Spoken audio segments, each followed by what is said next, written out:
Happy Monday, Beaver Nation. I'm Angie Machado with BeaverBlitz.com, and we are 2 days away from National Signing Day 2016. Always a big time of year for college football fans, whether you follow recruiting year-round like I do or just come in here on these last couple of weeks. Lots of excitement, although this year with Oregon State, their class is pretty much full. There's not a lot of openings. We're sitting at 24 right now. They can sign 25, so there is some movement as far as possible gray shirts or mission kids that they could possibly not sign. But the class is, for the most part, full, and the big news I feel for this class is, A, it addressed needs very heavily on the defensive side of the ball, and 2, the coaches were able to keep the guys committed.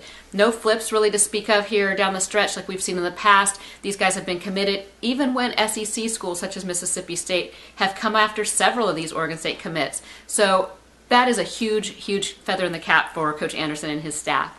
Going forward, there are 4 guys, though, that we are watching down the stretch here. As the dominoes start to fall, other classes fill up, these guys are looking for a home that have not committed. So Oregon State does have 4 targets that they will be watching very, very closely over the next couple of days, including offensive lineman Frederick Mauigoa, who just left from his official visit to Corvallis this morning. American Samoa prospect, long way from home, but a lot of Polynesians here at Oregon State for him to feel comfortable and at home with. We're trying to catch up with him, but I believe he is on a flight right now back home.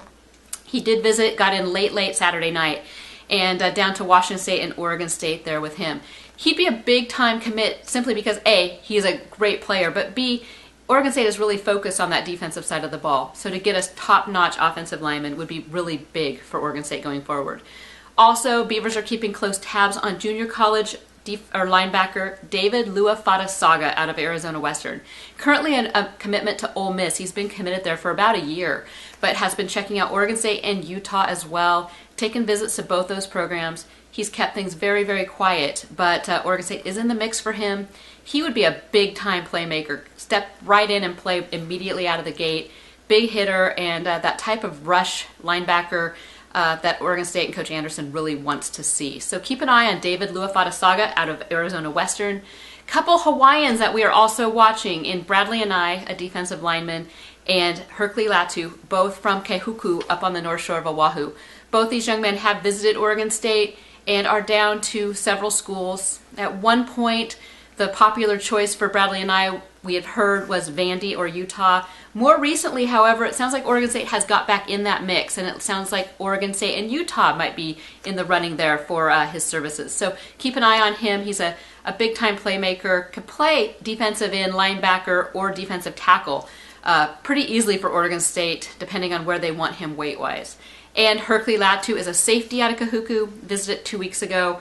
Another big-time, hard-hitting playmaker that Oregon State has liked for a long time. He's down to BYU, Oregon State, and Utah State, and will be a signing day decision. Really, check out BeaverBlitz.com. We have lots of discussion every day. I cover football recruiting every single day of the year. It is my life. So check out the Lodge at Beaver Blitz and connect with other Beaver fans who want to talk recruiting and Oregon State sports.